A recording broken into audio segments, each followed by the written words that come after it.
إنا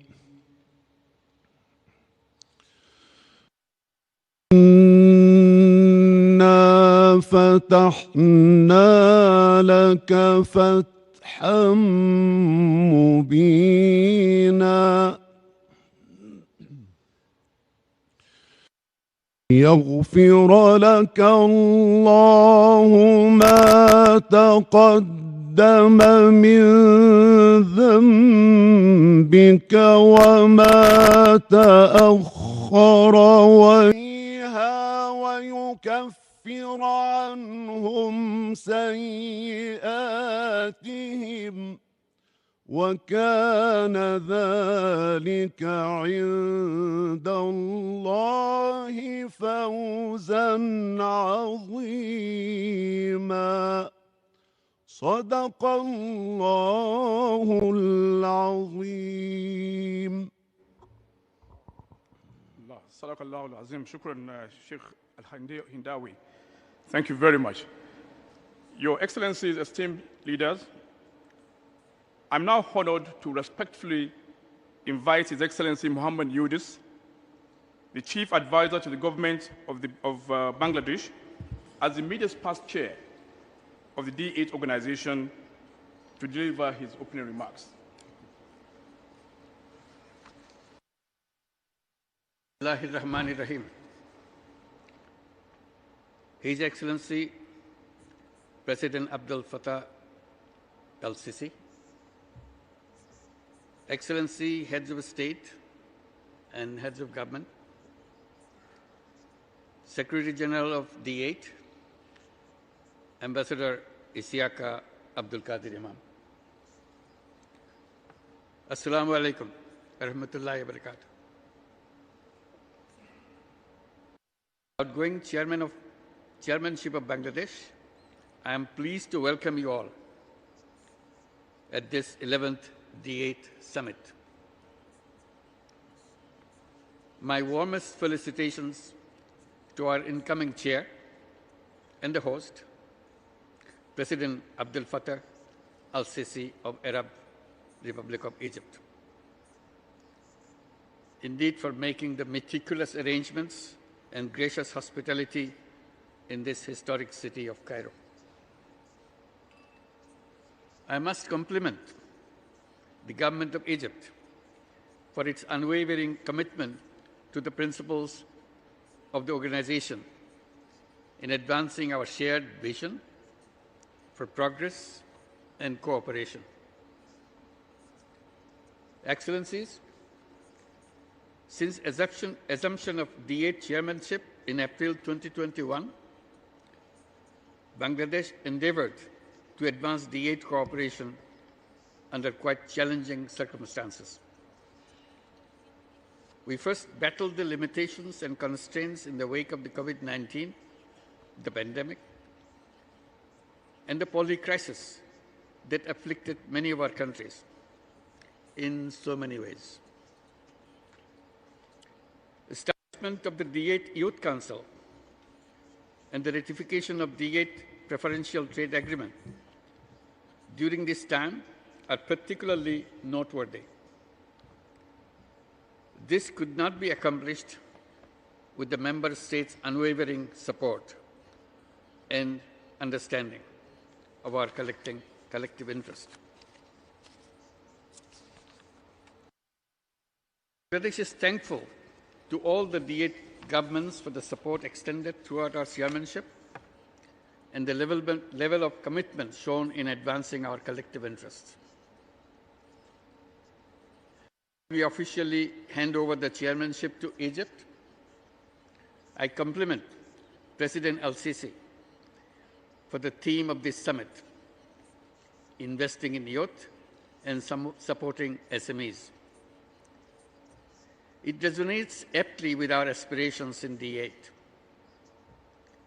In times of changing world of work, we need to rediscover and reposition learning regarding youth and work for redesigning the economy of tomorrow.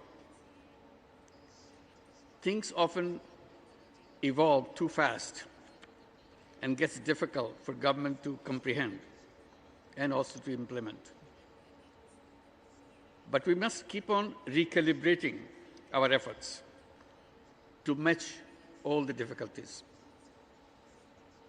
Excellencies, as Bangladesh passes the baton to Egypt, let me affirm Bangladesh's unwavering support to the Egyptian chairmanship in furtherance of our cooperative agenda. Team Egypt, under the wise leadership of President al-Sisi, can count on Bangladesh. May D-8 flourish under Egypt's leadership and help our countries accomplish greater freedom, stability, harmony, and prosperity in an unpredictable world ahead of us. I thank you, Your Excellencies. Thank you very much.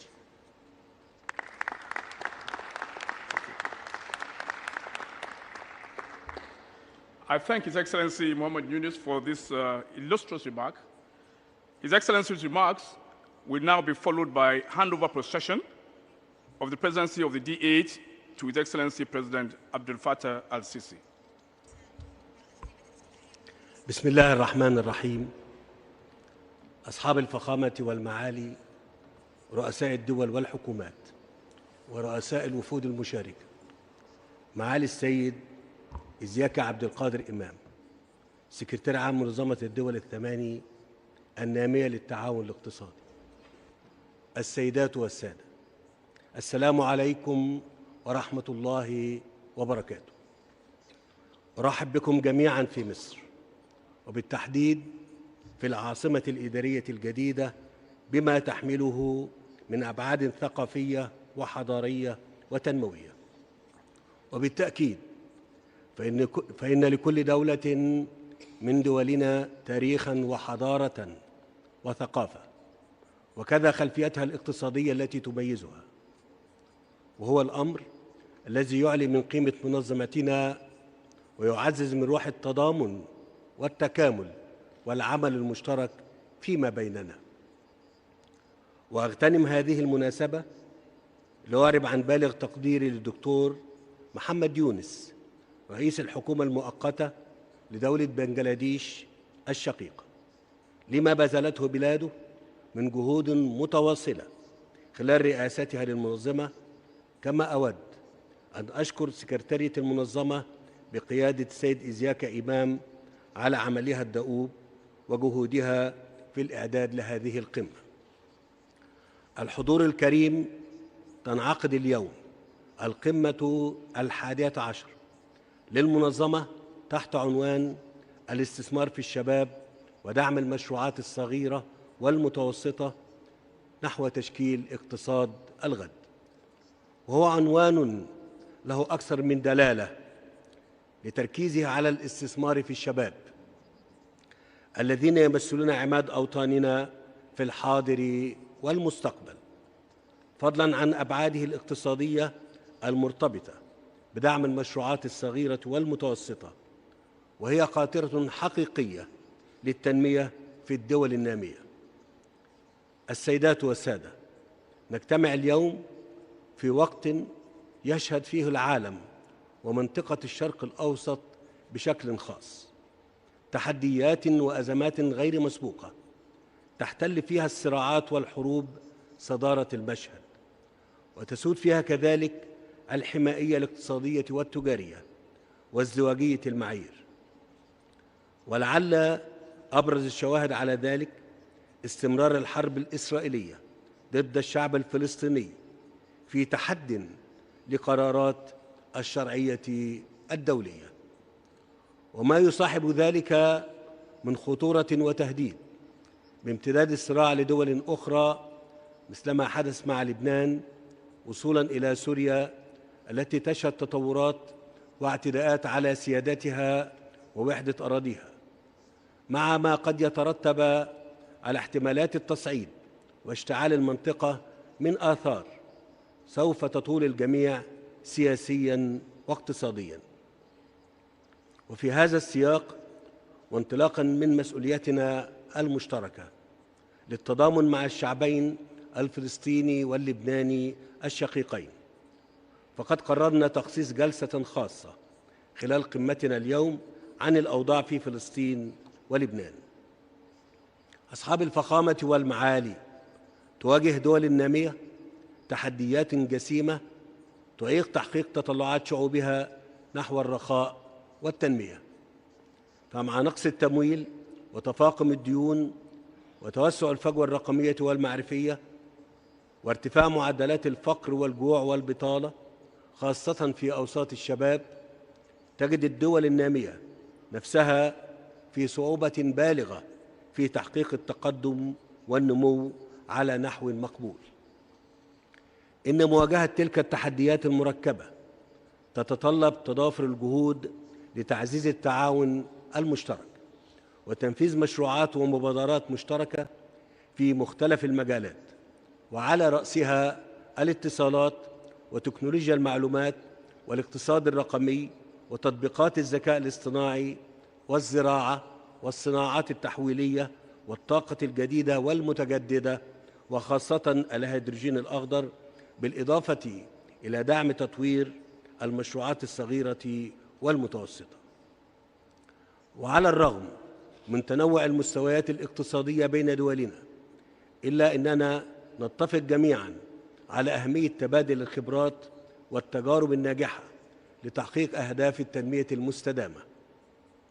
ومصر على أتم الاستعداد لمشاركة تجاربها المضيئة مع الدول الأعضاء، خاصة تجربتها في تنفيذ مبادرتي حياة كريمة وتكافل وكرامة ومشروعات البنية الأساسية والعمران. وإيمانا منا بأهمية إعطاء دفعة للتعاون المشترك بين دولنا، يسعدني أن أعلن عن إطلاق المبادرات التالية خلال رئاسة مصر للمنظمة. أولاً، تدشين شبكة لمدير المعاهد والأكاديميات الدبلوماسية لتعزيز التعاون فيما بينها وبناء قدرات الكوادر الدبلوماسية لمواكبة قضايا العصر الحديث. ثانياً، إطلاق مسابقة إلكترونية لطلاب التعليم ما قبل الجامعي في الدول الأعضاء في مجالات العلوم والهندسة والتكنولوجيات التطبيقية. ثالثاً، تدشين شبكة للتعاون بين مراكز الفكر الاقتصادي في الدول الأعضاء لتبادل الأفكار والرؤى حول سبل الارتقاء بالتعاون الاقتصادي والاستثماري ومعدلات التجارة بين دولنا. رابعاً، تدشين اجتماعات دورية لوزراء الصحة بالدول الأعضاء واستضافة مصر الاجتماع الأول عام 2025 لمناقشة سبل تعظيم الاستفادة من التطبيقات التكنولوجية والعلمية المتطورة لتطوير هذا القطاع المهم. كما أود أن أغتنم هذه الفرصة لأعلن عن اعتزام مصر التصديق على اتفاقية التجارة التفضيلية التابعة للمنظمة، تأكيداً لأهمية تعزيز التجارة البينية بين الدول الأعضاء. وختاماً، أتمنى لكم جميعاً التوفيق في مشاورات ومباحثات مثمرة لتحقيق أهدافنا ومصالحنا المشتركة ولتلبية آمال وتطلعات شعوبنا في مستقبل أفضل بإذن الله تعالى. أشكركم جميعاً، والسلام عليكم ورحمة الله وبركاته.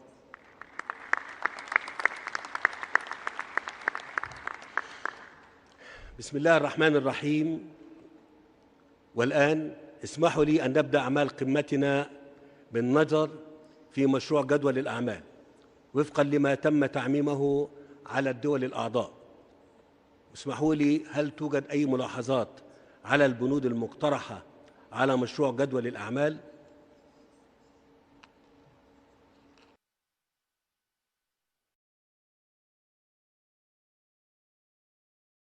عدم وجود ملاحظات إذن يعتمد.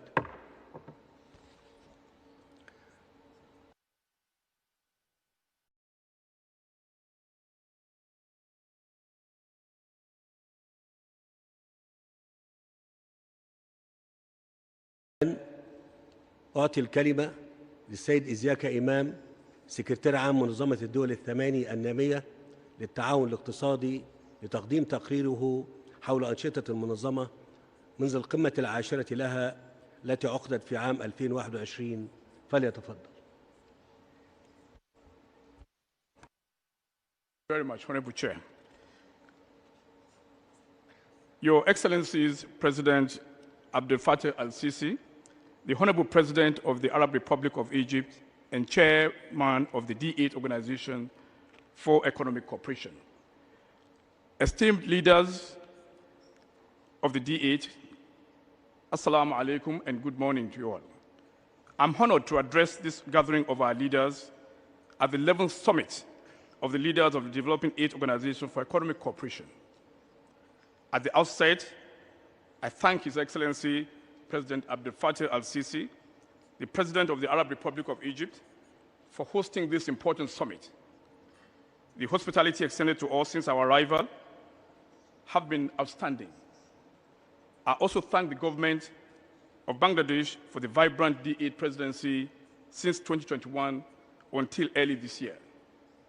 Esteemed leaders, I congratulate His Excellency President Abdel Fattah al-Sisi for assuming the presidency of our noble organization.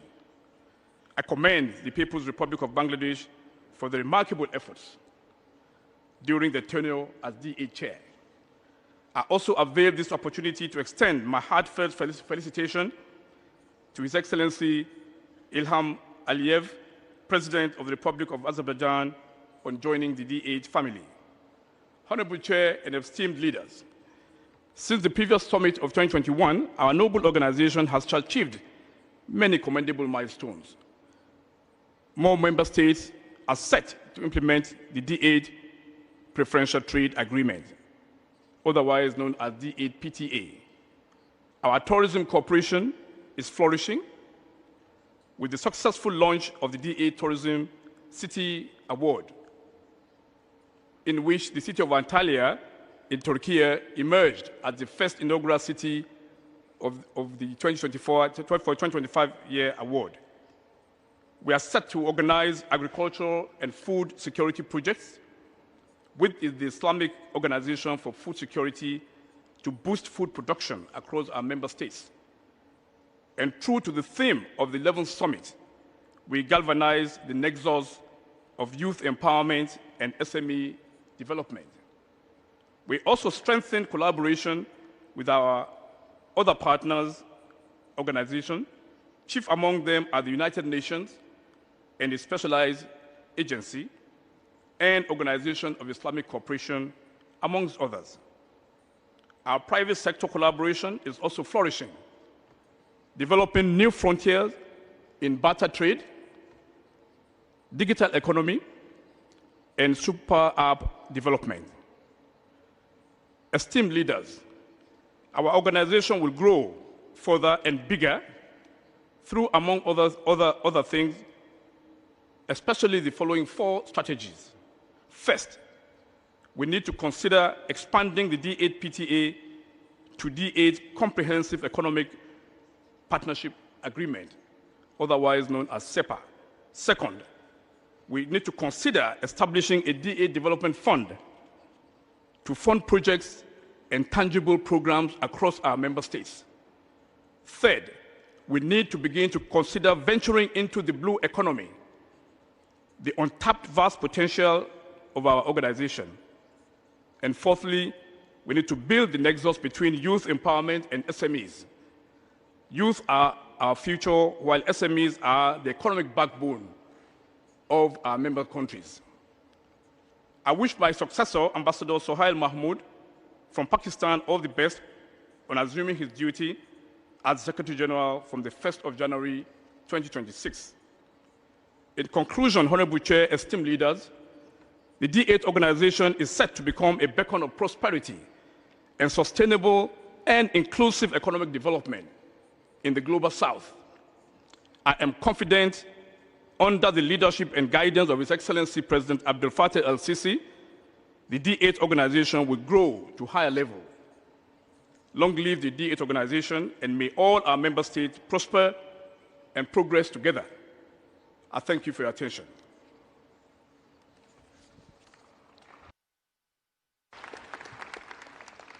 أشكر السيد إزياك إمام على هذا العرض القيم حول آخر المستجدات والفعاليات والأنشطة التي تم تنظيمها خلال الفترة الماضية، وأود أن أؤكد في هذا الصدد على أهمية مواصلة العمل والتعاون المشترك في إطار المنظمة لتحقيق أهدافنا التنموية في مختلف القطاعات وتلبية تطلعات شعوبنا في مستقبل أفضل.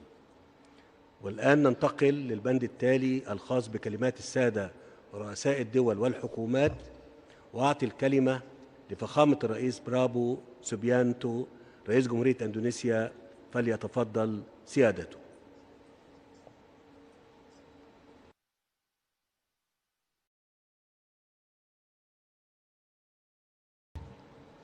Thank you, Mr. Chair. Bismillahirrahmanirrahim. Assalamualaikum warahmatullahi wabarakatuh. Excellency Abdel Fattah el-Sisi, President of the Arab Republic of Egypt, Honorable Heads of State and Governments of the D-8 organization, Ambassador Isiaka Abdul Qadir Imam, Secretary General of the D-8, distinguished guests of honor of the D-8, His Excellency Mahmoud Abbas, President of the State of Palestine, His Excellency Najib Mikati, Prime Minister of the State of the Republic of Lebanon, His Excellency Ali Asadov, Prime Minister of the Republic of Azerbaijan, His Excellency Hussein Brahim Taha, Secretary General of the OIC, His Excellency Ahmed Abdul Gheit, Secretary General of the League of Arab States, the distinguished representative of the United Nations. Thank you, President Abdel Fattah el-Sisi, for the warm welcome and generous hospitality given to us, the delegates to the D8 Summit 2024. I also commend the Secretary General of the D8 for his effective leadership in guiding this summit. In a world often shaped by the few, this summit highlights our collective power as a transformative force. We must realize that the D8 indeed holds immense potential. Together, the D8 represents the third largest economic bloc globally, with a combined GDP of $4.81 trillion in 2023. PricewaterhouseCoopers predicts all D8 member countries will rank among the 25 largest economies by 2050. Another vast potential that we often forget is our common maritime resources. With access to major oceans of the world, such as the Atlantic, Mediterranean, the Indian and the Pacific Oceans, all D8 countries are uniquely positioned to harness the benefits and the resources of the blue economy. This is a very strategic collaboration. For example, the total value of the fishery industry in the world is $600 billion. We can imagine if we concentrate in making the most of the blue economy, our various economies will really be strong. But to give more tangible benefits for our peoples, D8 must deepen economic integration and cooperation. Amongst others, we must implement effectively the preferential trade agreement between us. We also must establish a streamlined and simplified customs procedures within intra-D8 trade. We must also create halal value chain through a strengthened D8 halal economy network. Excellencies, the D8 must be more than an economic bloc. It is a movement of the global south.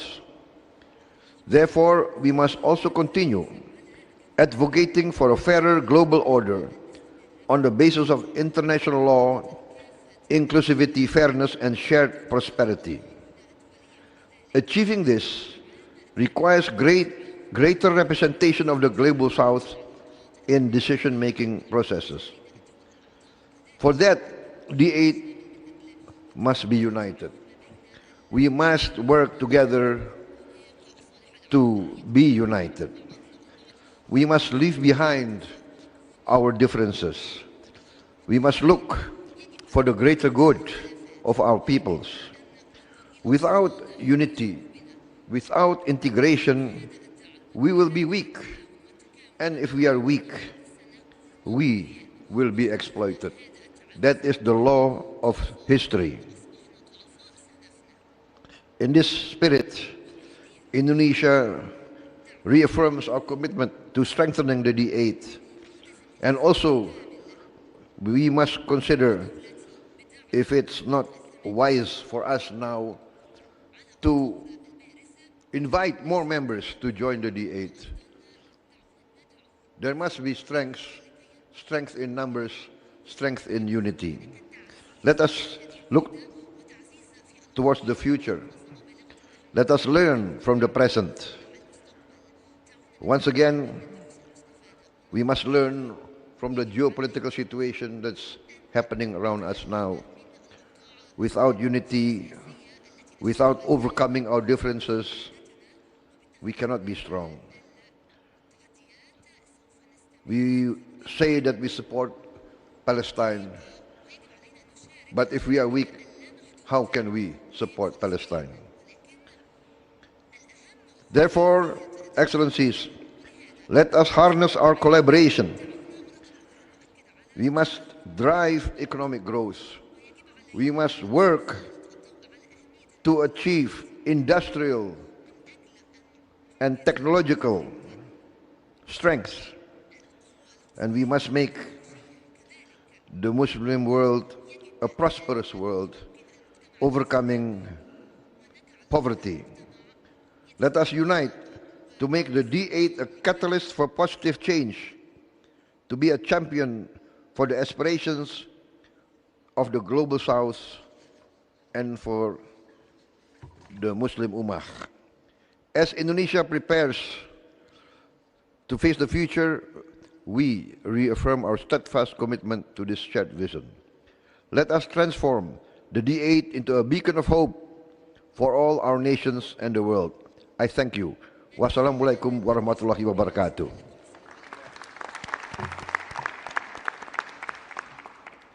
أشكر فخامة الرئيس برابو سوبيانتو رئيس جمهورية أندونيسيا.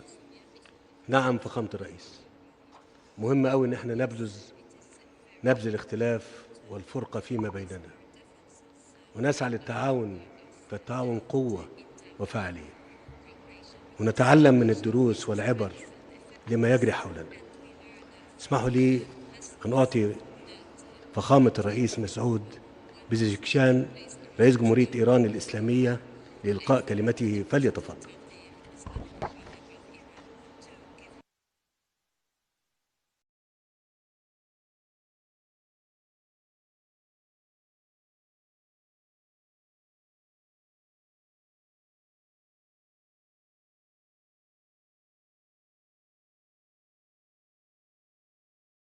الرحمن الرحیم.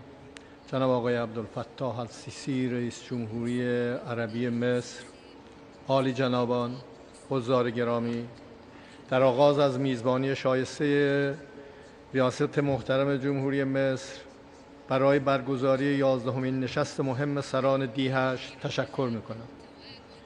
مراتب خرسندی خود و هیئت همراه را از حضور در کشور برادر مصر ابراز می‌دارم. همچنین از زحمات همکاران عزیزمان در کمیسیون D8 و از تلاش‌های دبیرکل محترم جناب آقای امام و همکاران ایشان در دبیرخانه سپاسگزاری می‌نمایم.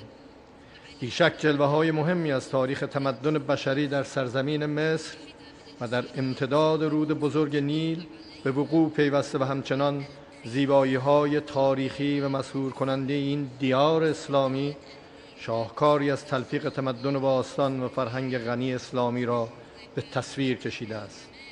امیدوارم در دوره ریاست مصر بر سازمان D8 شاهد تعمیق دوستی و برادری میان اعضا و برداشتن گام‌های جدی در روند افزایش همکاری‌های چند جانبه برای رسیدن به چشم‌اندازهای مد نظر در D8 باشیم.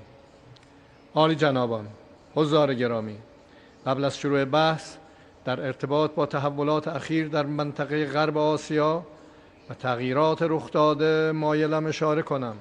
بیش از 14 ماه است که منطقه غرب آسیا و بالاخص غزه و جنوب لبنان و اینک کشور اسلامی سوریه دستخوش حملات گسترده رژیم غاصب اسرائیل قرار دارند. کشتار بیرحمانه غیر نظامیان و به خاک و خون کشیدن زنان، کودکان و افراد آسیب دیده از جنگ و ترور گسترده ابعاد جدیدی از اهداف نامشروع آن در گسترش ناامنی را آشکار ساخته است. و اینک وظیفه شرعی، حقوقی و انسانی ماست تا با همگرایی بیشتر و اتخاذ اقدامات عملی‌تر، دقیق و فوری مانع از ادامه آسیب بیشتر عزیزانمان در مناطق بحران زده شویم. همکاران گرامی، اکنون حفظ دوستی و ایجاد پیوندهای جدید از همکاری‌های چند جانبه میان کشورهای اسلامی بر مبنای توسعه و کسب منافع جمعی بیش از هر زمان دیگری احساس می شود. حرکت به سمت چند جانبه گرایی و ایجاد شبکه‌های هوشمند اقتصادی و تجاری میان کشورها روندی درست و برگرفته از خواست اکثریت کشورهاست. موضوع نشست امروز سران بسیار هوشمندانه انتخاب شده است. جوانان بی تردید سرمایه‌های ارزشمندی هستند که برنامه ریزی جهت شکوفایی ظرفیت‌های آنها پربازده‌ترین سرمایه گذاری در راستای منافع ملی و جمعی ماست. با توجه به رونق روزافزون حوزه‌های صنعتی و ورود به عرصه‌های جدید فناوری لازم است در نحوه تدوین همکاری‌های پیش رو بازنگری جدی صورت پذیرد. موضوعات دانش بنیان و حرکت در مسیر توسعه عرصه‌ای است که جوانها در آن پرچمدار هستند و کشورهای D8 با بهره‌مندی از توانمندی‌های گسترده انسانی و زیرساختی خود می توانند جایگاه ممتازی را در فرایند تلفیق صنعت و فناوری کسب نمایند. جمهوری اسلامی ایران ضمن ابراز علاقه‌مندی برای تبادل و تجربه و اشتراک گذاری دستاوردهای خود از هر گونه ابتکار و پیشنهادی که به همافزایی در عرصه‌های اقتصادی و زمینه‌سازی برای ورود جوانان به برنامه‌های توسعه محور حمایت خواهد کرد. همچنین آمادگی داریم برای حمایت جمعی از جوانان کارآفرین اقدامات مشترکی در بستر D8 همچون ایجاد بانک مشترک ایده و سرمایه D8، ایجاد خانه‌ها و پارک‌های علم و فناوری مشترک، برگزاری تورها و نشست‌های علمی و فناوری، اختصاص فرصت‌های آموزشی و مطالعاتی، بورسیه‌های تحصیلی و تبادل استاد و دانشجو، ارائه تسهیلات کارآفرینی برای جوانان، سرمایه گذاری در بنگاه‌های کوچک و متوسط جهت حل مشکلات اشتغال جوانان و نیز برگزاری نمایشگاه‌های دستاوردها و تولیدات دانش بنیان را با همکاری اعضا عملیاتی کنیم. شبکه انتقال فناوری D8 که دبیرخانه آن در پارک فناوری پردیس در تهران قرار دارد، می تواند به پیشبرد برنامه‌های مشترک در حوزه جوانان کمک کند. همکاران عزیز، حجم تجارت بین کشورهای عضو D8 با چشمانداز 2030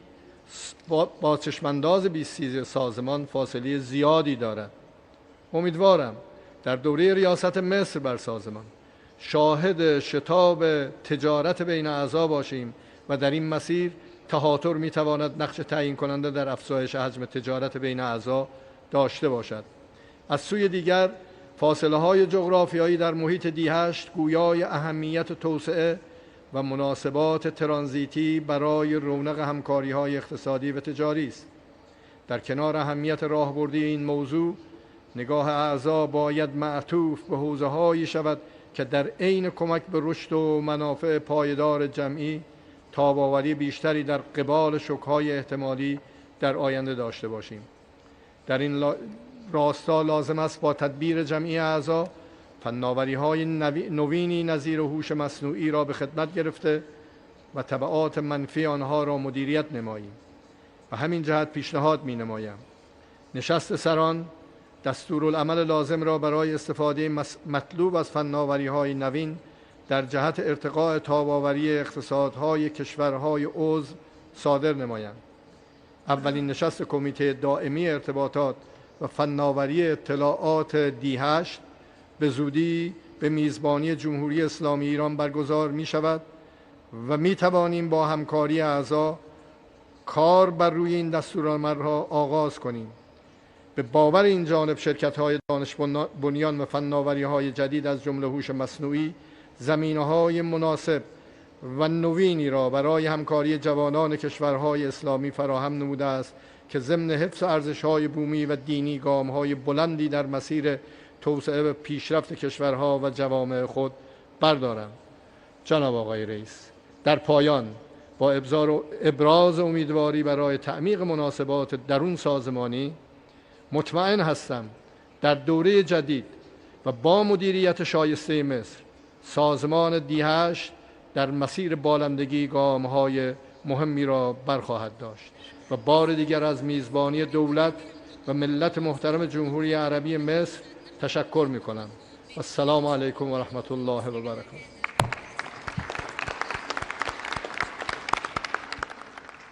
أشكر فخامة الرئيس مسعود بزشكيان رئيس جمهورية إيران الإسلامية على كلمته.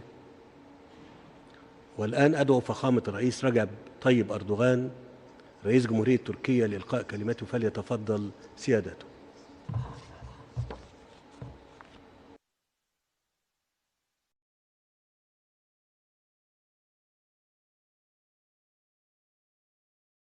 Bismillahirrahmanirrahim.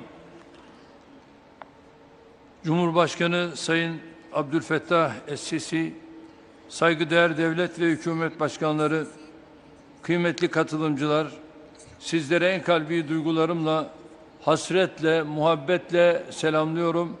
Esselamu Aleyküm ve Rahmetullahi ve Berekatuhu. 11. zirvemiz vesilesiyle sizlerle bir araya gelmekten memnuniyet duyuyor. İstişarelerimizin ülkelerimiz ve tüm insanlık için hayırlı olmasını diliyorum. Bu vesileyle D8'in kuruluşuna liderlik eden merhum Başbakan Profesör Doktor Necmettin Erbakan'ı rahmetle yad ediyorum. Misafirperverlikleri için Mısır Cumhurbaşkanı Sayın Sisi'ye, toplantının organizasyonu için de sekreteryaya teşekkür ediyorum. Yaklaşık çeyrek asırlık geçmişe sahip teşkilatımızın kuruluş felsefesinde yer alan barış, diyalog, işbirliği, adalet ve eşitlik kavramlarının önemi bugün daha iyi anlaşılıyor. Artan çatışmalar, krizler ve savaşlar karşısında maalesef küresel güvenlik ve istikrarı teminle görevli kurumlar sorumluluklarını yerine getirmiyor. Gelinen noktada sadece siyasi sistemin değil, temelleri 2. Dünya Savaşı sonrasında atılan ekonomik nizamın da ciddi sarsıntılar geçirdiğini görüyoruz. Küresel iktisadi kurumlar cari gerçeklere ya uyum sağlayamıyor ya da ihtiyaç duyulan desteği vermekte zorlanıyor.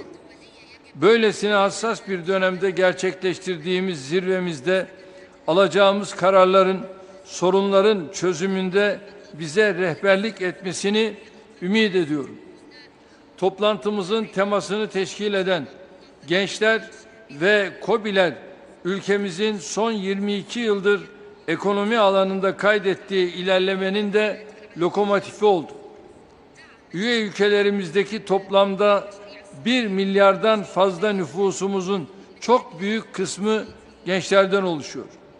Avrupa dahil Batı'da nüfusun giderek yaşlandığı bir dönemde genç nüfus iyi değerlendirilebildiğinde bizler için çok büyük bir avantajdır. Türkiye olarak sürdürülebilir kalkınmanın ancak gençlerin ekonomiye azami iştirakiyle mümkün olabileceğini biliyoruz.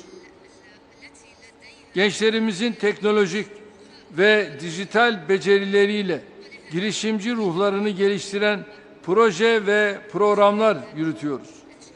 Dünyanın en büyük havacılık, uzay ve teknoloji festivali olan Teknofest'e en az gelişmiş ülkeleri de dahil etmek suretiyle küresel adalet ve gelişime katkıda bulunmayı hedefliyoruz. Keza KOBİ'lerin desteklenmesinde D8'in mevcut imkanlarını daha etkin şekilde kullanmamız gerektiğini düşünüyorum. Ticaretten yatırıma, kırsal kalkınmadan tarıma, turizmden enerji ve ulaştırmaya kadar çeşitli alanlarda KOBİ'leri bilgilendirici programlar düzenlenmesinde fayda vardır. KOBİ'lerin teşkilatımızın en önemli girişimlerinden olan tercihli ticaret uygulamalarından azami derecede istifade edebilmeleri için programlar geliştirilmesi gerekiyor. Bu programlar ülkelerimiz arasındaki ticarete de önemli katkı sunacaktır. Mısır'ın da tercihli ticaret anlaşmasını onaylamasıyla birlikte artık çok daha geniş bir çerçevede anlaşmanın uygulanması mümkün olacaktır. Kıymetli kardeşlerim, teşkilatımızı büyütmek suretiyle etki alanını daha da geliştirmek için yeni üye ve ortaklara kapımızın açık olması gerekiyor. Bu noktada Endonezya Cumhurbaşkanımızın talebini ben de aynen paylaşıyorum. Son yıllarda önemli atılımlar gerçekleştiren Azerbaycan'ın teşkilatımıza üye olmasıyla birlikte bugün hamdolsun dünden daha güçlüyüz. Kardeş Azerbaycan'a, D8 ailemize hoş geldiniz diyorum.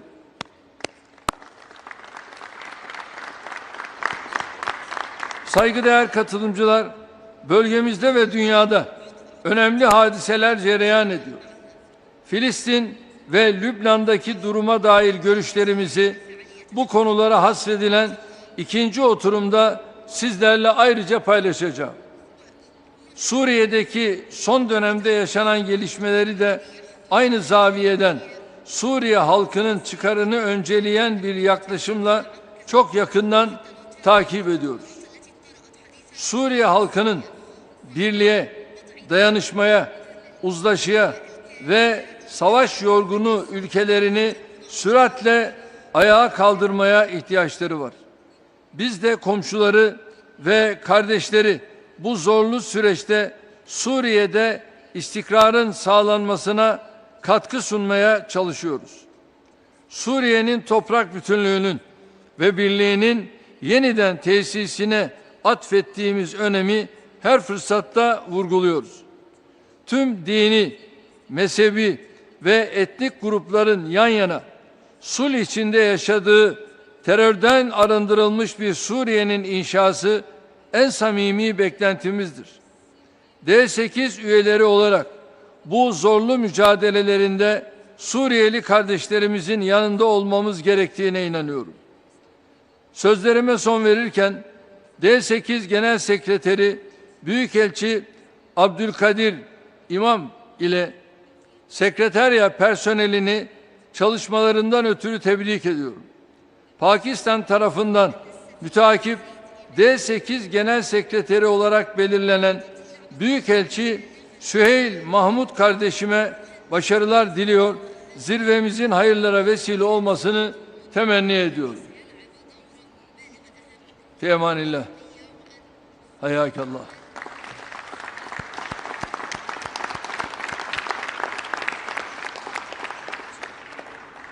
أشكر فخامة الرئيس رجب طيب أردوغان رئيس جمهورية تركيا على كلمته.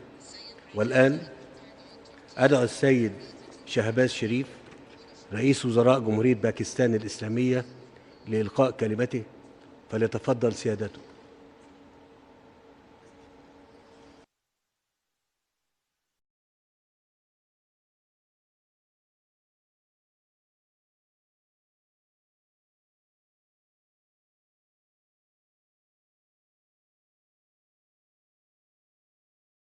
الرحمن الرحیم قل یا عبادی الذین اسرفوا علی انفسهم لا تقنطوا من رحمت اللہ ان اللہ یغفر ذنوبا جميعا صدق اللہ مولانا العظیم. Excellency Mr. Abdul Fattah al-Sisi, President of the Arab Republic of Egypt, heads of state and government, Ambassador Abdul Qadir Imam, Secretary General of D-8, esteemed delegates, Excellencies, ladies and gentlemen, Assalamu alaikum and a very good afternoon.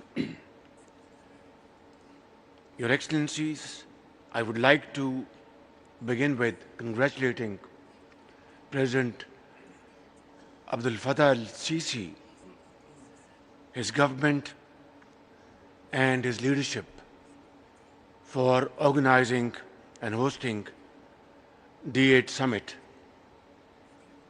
and also would like to thank President Sisi for a very warm and generous welcome given to us here in this beautiful city of Cairo, and a new capital which has been built, giving a wonderful scenic beauty all around.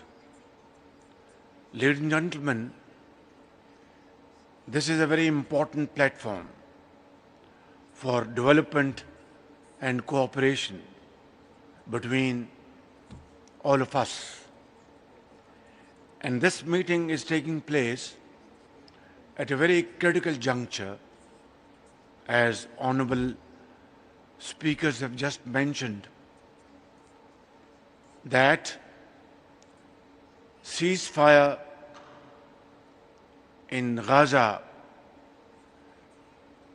is so important that without that, peace and prosperity and progress, not only in the region, but globally, will not be possible. And therefore, I would, in all humility, urge my brother presidents, prime ministers, ambassadors and excellencies sitting in this room, that while we discuss today's agenda deep insight, it is equally important, if not more, to discuss the situation in Gaza, the peace in ceasefire in Lebanon, and potential threat of Israel's carnage in this area and the world over. We shall discuss this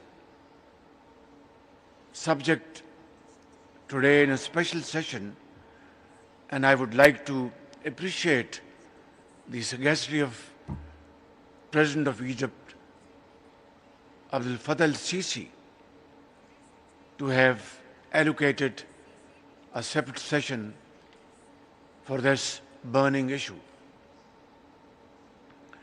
Excellencies, I would also like to avail of this opportunity to welcome our brotherly country, Azerbaijan, as a new member of D-8, And I'm sure that under the able leadership of my dear brother, President Ilham Haider Aliyev, Azerbaijan will play a very important role in achieving the objectives of the D8. Congratulations.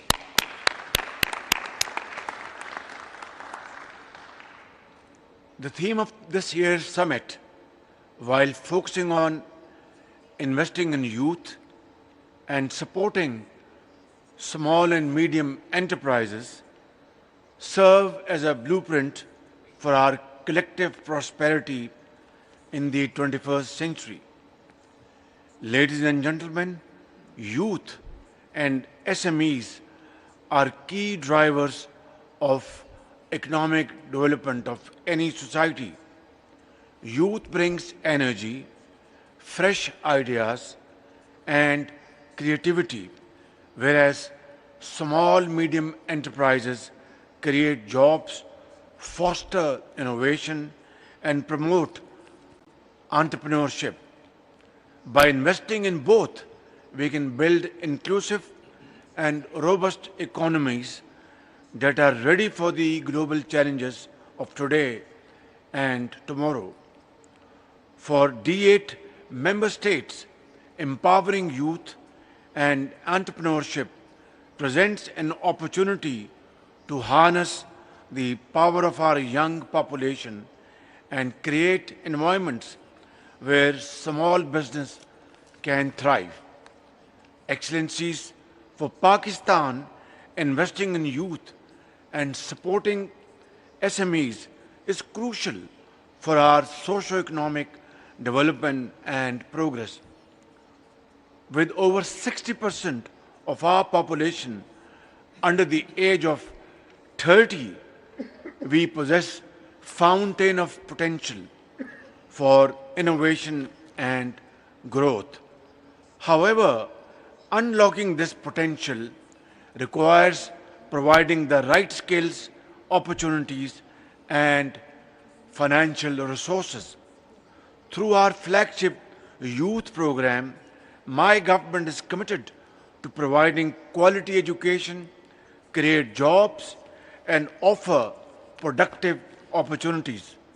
Since 2013, this program, under the leadership of my brother, Prime Minister Nawaz Sharif, has distributed over 600,000 laptops to high achievers, awarded hundreds and thousands of education scholarships, and trained a huge cohort of individuals in demand-driven skills such as artificial intelligence, data analytics, and cyber security.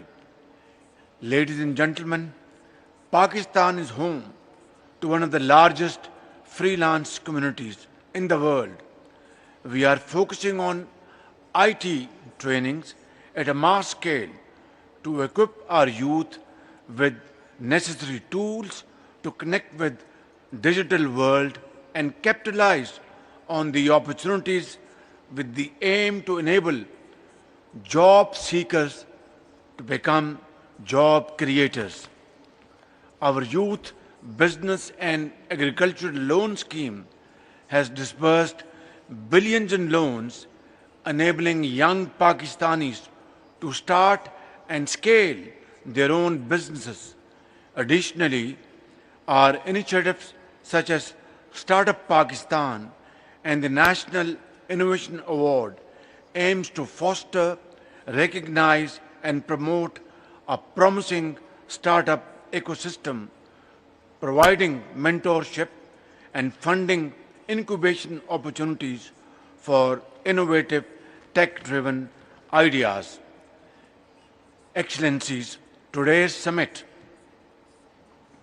offers here in Cairo a valuable opportunity for D8 countries to share best practices, pool resources, and create programs that support youth and small medium enterprises across borders. I am happy to announce that our cabinet in Pakistan has approved the implementation of the D-8 preferential trade agreement as well as its protocol on dispute settlement mechanism. Excellencies, connectivity is a force multiplier and is rightly hailed as a vehicle for peace and prosperity. As emphasized in the Dhaka Declaration earlier in 2021, we need to explore the possibilities of developing and enhancing transport connectivity among D8 member states for building efficient intra-trade corridors and reliable supply chains.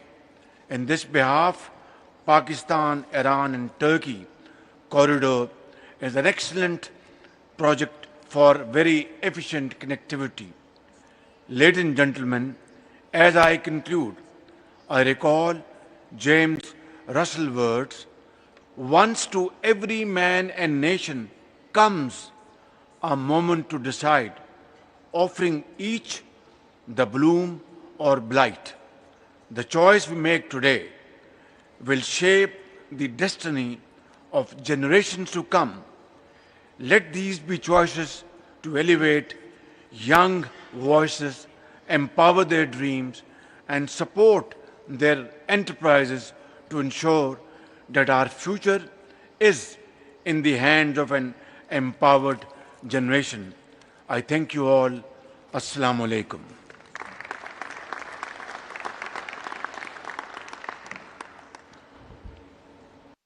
معالي السيد شهباز شريف رئيس وزراء جمهورية باكستان الإسلامية على كلمته.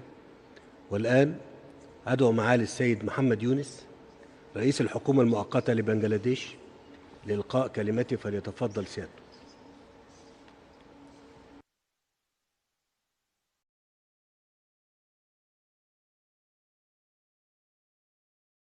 Rahman Rahim. President of Arab Republic of Egypt, Excellency Abdel Fattah al-Sisi, Excellencies, Heads of State and Government, and D8 Secretary General. Assalamu alaikum wa rahmatullahi wa barakatuh. I'm delighted to join the 11th summit of the D8 countries. Being in the fabled city of Cairo, at the confluence of history and heritage, is always a privilege and a delight. My warmest felicitations to His Excellency President Al-Sisi of the Arab Republic of Egypt on your election. Excellencies, we meet at a time when the world is witnessing unprecedented challenges. Yet, so many opportunities beckon us well. The theme of the summit, focusing on the youth and the SMEs, aptly resonate with our shared aspirations. Each of our countries has a sizable youth population. Median age in Bangladesh, for instance, is just 27 years. We have 170 million people. Half of them are under 27. Here, around 2.5 million young people enter the labor market in Bangladesh. In a private sector-driven economy, as we endeavor to get them fit for the market or encourage them to emerge as agile entrepreneurs, we see how emergence of technology is posing challenges and opportunities like never before. Manufacturing landscape in our countries has millions of workers who generally have low skills. But the manufacturing and service economy of tomorrow is fast transforming, largely riding on artificial intelligence, machine learning, data-driven tools and applications. In Bangladesh, where agriculture is still the critical mainstay for the society and the economy, we see how children of the majority of small farmers are little interested to pursue back-breaking, risky, and often uncertain farming on field the ways their parents took upon as a matter of tradition.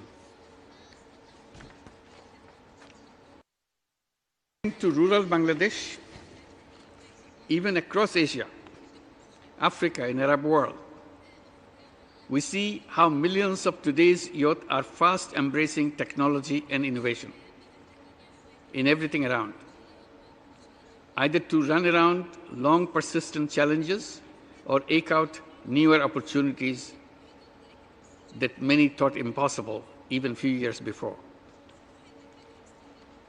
Often the younger folks show uncanny imagination in tackling intractable climatic stress on the field. I particularly underline this as our agriculture and food are changing about securing our economies and creating wealth within our own societies with little outside inputs. This brings into our consideration the millions of small and medium enterprises. Most of them thrive within informal economy. They aspire to grow and connect to global supply chain. Most often, they lack formal structure, access to institutional finance, or support architecture that are unfamiliar with market norms, practices, and standards. Yet, I see how amazingly capable and competitive the SMEs are. In the D-8 countries, collectively, we possess enough of wealth, even in private philanthropy, to stand by these scores of SMEs. With our modest support, we can shape a virtuous circle of good and for our people to take advantage of it. We need to let money flow to them through de-risking finance, for instance. Beyond what we discuss, let we, the D-8 governments, convene candid, result-oriented conversation involving communities of youth, startups, business, finance, and see if we can carve out a new platform amongst them. Bangladesh should be ready to take such an initiative forward and convene a first multi-stakeholders meet in 2025. Excellencies, the ways the world of work is evolving fast, as is the world of youth entrepreneurship. The D-8 countries have to reinvent learning to make rooms for our young boys and girls, not only to become entrepreneurs, but also to become leaders of the social businesses and to become leaders of the economy. In our countries, we have great heritage, wisdom, and accomplishments. We have to see how we can blend and build on those. We are yet to take fuller advantages of the digital revolution that has been with us for years. Now, using AI is here. Let us think if we can leapfrog and catch up with the disruptions and to the advantage of our entrepreneurial boys and girls and take it to social direction. As we move forward, I would like to propose two specific actions for our consideration. One, to let us build and deepen functional, impact-driven connects between our universities and equivalent knowledge institutions, particularly focused on preparing boys and girls into entrepreneurs rather than job seekers, which we do now. We have to bring the entrepreneurship and higher learning much closer than what it is today. Our aim should be to generate knowledge that can produce global business and industry leaders from D8 countries, successfully navigating in the fiercely competitive global market. If this asks to relook at the D8 trade and investment framework afresh, we should do so, transforming the business to impact on people's lives, not just pursue it as an occupation to become wealthy. Young people will engage in social business to create a new civilization. Second, for years, we tried to impart basic education and skills to millions of young people in our countries through conventional in-person institutional architecture. In a 1.2 billion people, so often that is an increasingly daunting task. To reach scale, we tried through distance learning, for instance. We need to think deeper as to how to skill millions of young adults in the workplace where right attitude, values, and ethics matter as much as hard skills. And then we also confront the challenges to reskill many millions of different vocational streams on a continuous basis. Now that basic AI-based tools and applications are accessible, let's think of a cooperative learning agenda that can complement our national undertakings. Excellencies, as we adopt the Cairo Declaration and the summit outcome reflecting our collective aspirations and shared commitments to addressing pressing issues, I may call upon Excellencies to relook at our collective agenda afresh. I thank you for your attention. Thank you.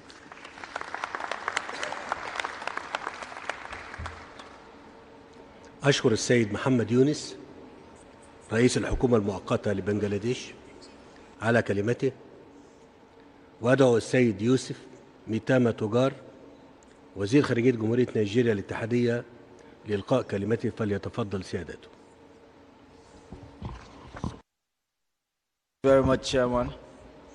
Your Excellency Abdel Fattah al-Sisi, President of the Arab Republic of Egypt, and our gracious host, Your Excellencies, Presidents and Heads of Government, the D8 Secretary General, Secretaries General, and representatives of organizations here present, ladies and gentlemen, it is my profound honor to address this esteemed gathering on behalf of President Bola Ahmed Tinubu at the 11th summit of the D8 organization in the historic and vibrant metropolis of Cairo. I express heartfelt gratitude to the government and people of Egypt for their extraordinary hospitality, which has made our delegation feel truly welcome in your remarkable city. Let me begin by extending sincere appreciation to His Excellency Ambassador Isiaka Abdulkadir Imam, the outgoing Secretary General of the D8 organization, for his visionary leadership, tireless commitment to advancing the goals of our organization. Your efforts have strengthened the foundation of cooperation among member states, and Nigeria commends your achievement. Excellencies, it is all too easy on these occasions to slip into slogans, acronyms, and jargon. But the theme of this year's summit, investing in youth and supporting SMEs, shaping tomorrow's economy, is the very foundation for the hopes and opportunities that we all must deliver if we're to live in peace and prosperity. In these difficult and corrosive times, our purpose today is to provide the roadmap and glue that will bind together the prospects of a better future and change for good. We can realize this bold ambition by empowering our youth and strengthening small and medium enterprises.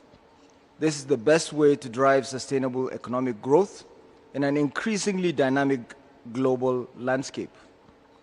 Indeed, a well-educated, technically skilled, and innovative youth population is the most valuable asset any nation can cultivate.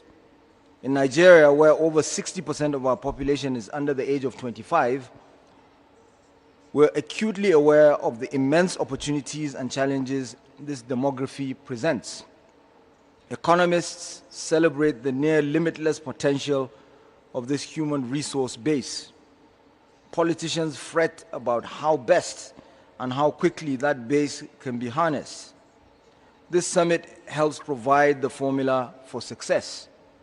By prioritizing education, mentorship, and technical skills development, we aim to unlock the vast potential for our youth, fostering innovation and economic transformation. Such efforts not only fuel economic growth, but also contribute to peace, security, and stability across our communities. Investing in our youth is not just an economic imperative, it is also essential for peace, security, and the stability of our communities. We must create opportunities for entrepreneurship and equip our youth with the tools to thrive in today's global, digitally driven economy. This is not an abstract exercise in development planning by well-meaning think tanks. We're engaged today in rethinking the architecture of public administration, markets, and community to come up with the solutions to some of the near existential challenges we face. Achieving this requires collaboration with educational institutions, the private sector, international partners, and the relevant stakeholders to advance entrepreneurial education and vocational training. Together, we can nurture the next generation of leaders, innovators, and entrepreneurs. Small and medium enterprises play an important role in job creation and economic growth, particularly in developing economies. At their best, they reward individual initiative, entrepreneurship, generating wealth and providing jobs. Consequently, sustaining and supporting SMEs as engines of growth and innovation must remain a top priority for all our member states. In Nigeria, SMEs are the cornerstone not just of our economy, but of our national culture. We're a country of small businesses that think big. However, they face persistent challenges such as limited access to financing, inadequate infrastructure, and regulatory hurdles. They do not need or want handouts, just a level playing field and a fair chance. This is why we have developed a national policy on SMEs, which we review every 4 years. This policy aims to create a vibrant SME sector that drives economic growth and job creation.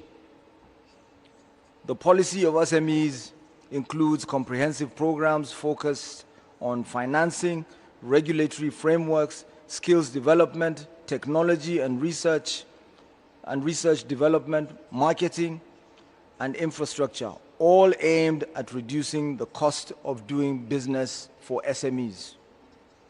The broader idea is to create a high-performance culture by imbibing in a culture of precision, punctuality, accuracy, and high quality.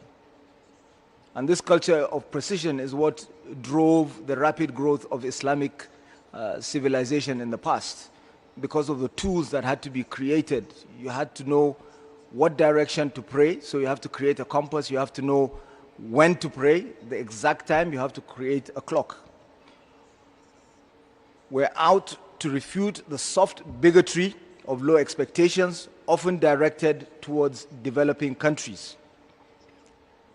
Excellencies, the D-8 organization provides a valuable platform for member states to cooperate in addressing challenges and seizing opportunities to secure a brighter future for our youth. In this regard, I'm pleased to announce Nigeria's readiness to host the D8 SME Center with the Small and Medium Enterprises Development Agency of Nigeria, SMEDAN, finalizing plans for its launch in early 2025. Mr. Chairman, to achieve our shared objectives, we must ensure that the D8 organization has the financial resources necessary for its operations. I implore all member states, to strengthen knowledge sharing and collaboration to boost trade, foster innovation, and advance economic development. I particularly call on members to support the D8 network of pioneers for research and innovation, the D8 NPRI. Furthermore, in line with the principles of this organization, I wish to reiterate Nigeria's immutable support for the peaceful resolution of the struggle over Palestinian statehood through a two-state solution as highlighted in the joint declaration of the extraordinary D8 Council of Ministers meeting. I urge all member states to double their efforts to bring about lasting peace and justice. Looking ahead, I encourage us to consider the strategic expansion of the D8 membership, which already is being done, in a manner that aligns with our collective aspirations for shared prosperity and greater influence on the global stage. It is now time to recommit ourselves to the ideals of this organization and ensure our actions today lay the foundation for a peaceful and prosperous tomorrow. Nigeria remains steadfast in its dedication to the success of the D8 organization and reaffirms its commitment to hosting the first D8 ministerial meeting on youth, along with other key activities. Together, we can harness the power of our youth and SMEs to build an inclusive, resilient, and sustainable economic future that uplifts all our people. I thank you very much.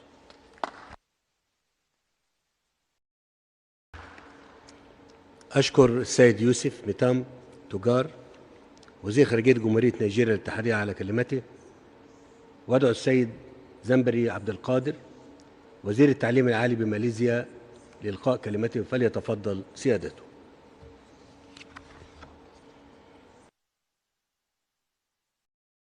Ar-Rahman Ar-Rahim.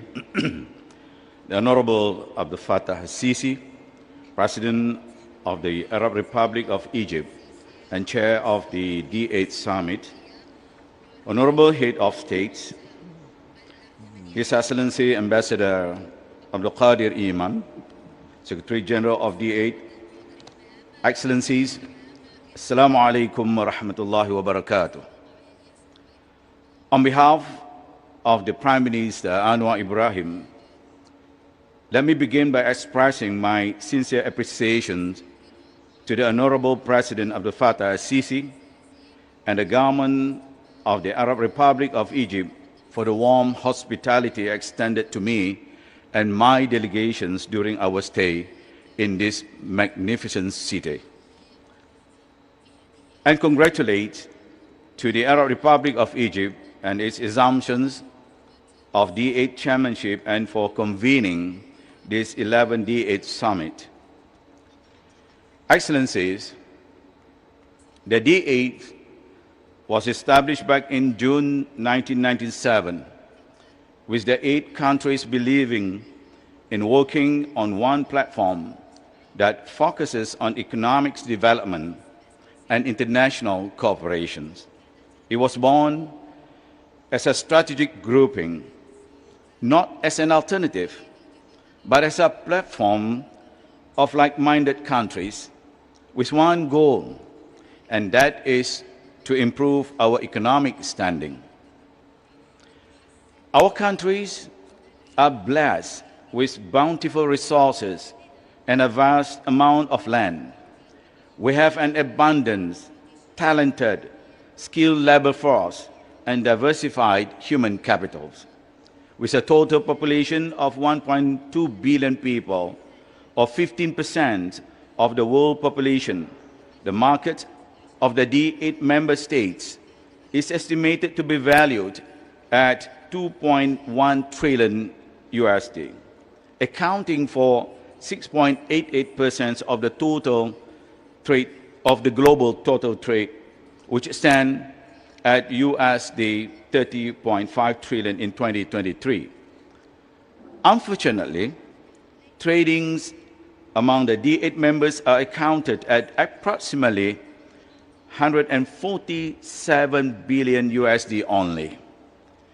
As a grouping that addresses the socio-economic development of its member state, and based on the fact that the global economy has shifted its directions, it is timely for us to relook into the area of cooperation and the economic achievement we have achieved thus far. The future economic sectors are the halal-based economy and industries, the digital economy and green economy, where AI and sustainable renewable energy are the core of every discussion at every economic platform. These emerging economic sectors are poised for the D8 countries to seize the opportunity. We must take decisive actions to optimize our economic prospects in the digital economy and green economy without hesitation or risk being left behind. Hence, this is why the theme of today's summit is befitting in order for us to move ahead, investing in youth and supporting SMEs, shaping tomorrow's economy, will allow us to deliberate on strategies that leverage the immense potentials of our youth to drive the economies of D8 member states forward. Excellencies, the theme of this summit also aligns closely with the priorities of the Malaysian Madani government, which recognizes that the future of the Malaysian economy relies on the readiness of its youth and the resilience of its small and medium enterprises. Our youth represents the most valuable resources of our nations. Amidst the uncertainties, vulnerabilities, and disruption of our time, the potentials remain boundless. In this age of artificial intelligence, innovations, and disruptive technologies, it is essential that we not only equip our youth with technical skills, but also nurture them into holistic individuals. A balanced education must integrate advanced competencies with moral and ethical values.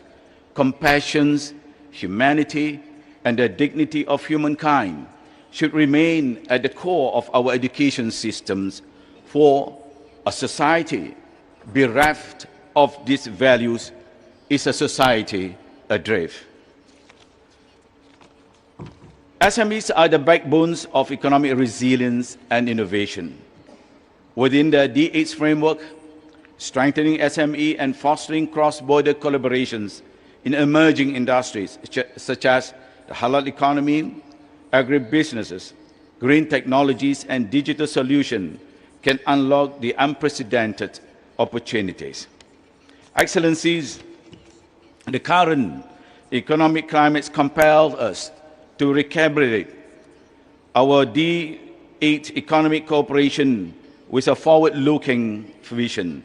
These recalibrations must prioritize inclusivity and innovations, ensuring that no member nation or community is left behind. Our plan, therefore, must address knowledge sharing to accelerate industrializations, digital transformation, and the integrations of disruptive technologies into SME and cross-border trade facilitation within D8 markets to create seamless movement of goods and services. Excellencies, Malaysia supports the Cairo declarations and the joint communique on the situation in Palestine and Lebanon. The adoption of the Cairo declarations affirms our commitment to D8. Additionally, by endorsing the joint communique, we reinforce our collective resolve and unity in advocating for the right and dignity of the Palestinian people, who have faced unimaginable suffering including indiscriminate killings and acts of genocide perpetrated by the domineering and oppressive regime of the Zionist Israel. As a united bloc, we must rally together to provide scholarships, vocational trainings, and startup programs specifically tailored to empower Palestinian youth. Let us help them rebuild their future and restore their dignity. Excellencies, in conclusion, Malaysia reaffirms our unwavering commitment to the D-8 organization and stands prepared to work collaboratively and strategically with all member states.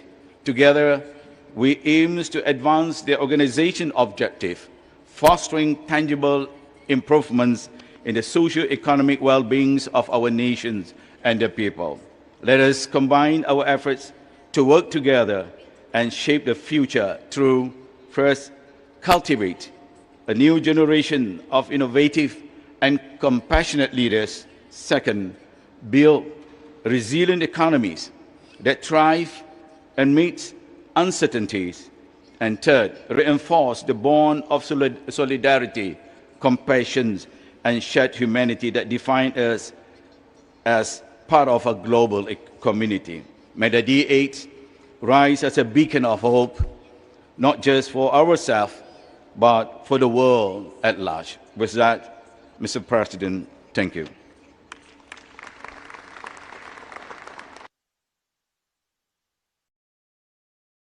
سيد زنبري عبد القادر وزير التعليم العالي بماليزيا على كلمته.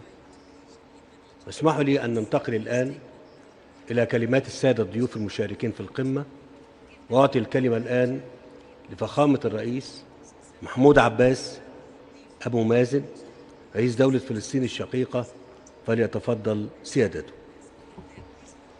بسم الله الرحمن الرحيم. فخامة الرئيس عبد الفتاح السيسي رئيس جمهورية مصر العربية، رئيس منظمة الدول الثمانية النامية، أصحاب الفخامة، القادة ورؤساء الوفود، الحضور الكريم، السلام عليكم ورحمة الله وبركاته. يسعدني أن أشارككم اليوم أعمال قمتكم هذه لمنظمة الدول الثمانية النامية للتعاون الاقتصادي، التي تهدف إلى الدفاع عن المصالح الاقتصادية للدول النامية وشعوبها، وخلق فرص تعاون أوسع لها وبدائل على الساحة الدولية، بما يؤدي إلى تفعيل الدور الاقتصادي والمجتمعي للشباب للدفع نحو التنمية الشاملة والمستدامة. إننا أيها السيدات والسادة في دولة فلسطين، وبالرغم من كل ما نواجهه من تحديات جسام جراء الاحتلال الإسرائيلي وممارساته الاستعمارية وعدوانه على أرضنا وشعبنا ومقدساتنا، فإننا نولي قطاع الشباب والمرأة دورهما الكبير في النهوض بالاقتصاد الوطني والتنمية المجتمعية عبر الاستثمار في قطاعات التعليم والتكنولوجيا المتقدمة والتحول الرقمي، وإتاحة الفرص للمزيد من المشروعات الريادية الصغيرة والمتوسطة إلى جانب المشروعات الكبيرة في مجالات الطاقة المتجددة والصناعة والأمن الغذائي والزراعة والعمران الحضري والريفي. الإخوة قادة الدول ورؤساء الوفود، إنما يشهده الشعب الفلسطيني من مجازر يومية وحرب إبادة جماعية وتجويع ومحاولات تهجير على يد قوات الاحتلال الإسرائيلي، يقتضي التنفيذ الفوري لقرار مجلس الأمن الدولي رقم 2735 لوقف إطلاق النار وإدخال المساعدات إلى كامل قطاع غزة، وتولي دولة فلسطين مسؤولياتها بالقطاع والانسحاب الإسرائيلي الكامل منه، وتنفيذ القرار الجمعية العامة للأمم المتحدة حول فتوى محكمة العدل الدولية، مؤكدين على أهمية استمرار مهام ومسؤوليات وكالة الأونروا ومواصلة تقديم الدعم المالي لأداء مهامها، كما أن تحقيق الأمن والاستقرار في المنطقة يقتضي حصول دولة فلسطين على العضوية الكاملة في الأمم المتحدة والمزيد من الاعترافات الدولية بها، الأمر الذي سيسهم في بقاء الأمل بمستقبل أفضل لشعبنا وشعوب المنطقة. إن ما تقوم به دولة الاحتلال الإسرائيلي من عدوان وجرائم حرب في كل من لبنان وسوريا يستدعي التدخل الفوري لتنفيذ قرارات مجلس الأمن ذات الصلة ووضع حد لهذه الانتهاكات، من شأنها إبقاء التوتر وعدم الاستقرار، وحتى يعم الأمن والسلام لجميع دول وشعوب المنطقة. نجدد الشكر لأخي فخامة الرئيس عبد الفتاح السيسي على استضافته الكريمة لأعمال هذه القمة، والتي نهنئكم جميعاً على نجاحها، متمنين تحقيق الأهداف الموضوعة لها بما يخدم تقدم وازدهار دولنا وتحقيق التنمية الشاملة والمستدامة التي سيلمس ثمارها الإيجابية شعوبنا الإسلامية. والسلام عليكم ورحمة الله وبركاته. أشكر فخامة الرئيس محمود عباس أبو مازن رئيس دولة فلسطين الشقيقة على كلمته، وأعطي الكلمة الآن إلى معالي السيد نجيب ميقاتي رئيس وزراء الجمهورية اللبنانية الشقيقة، فليتفضل سيادته. شكرا فخامة الرئيس.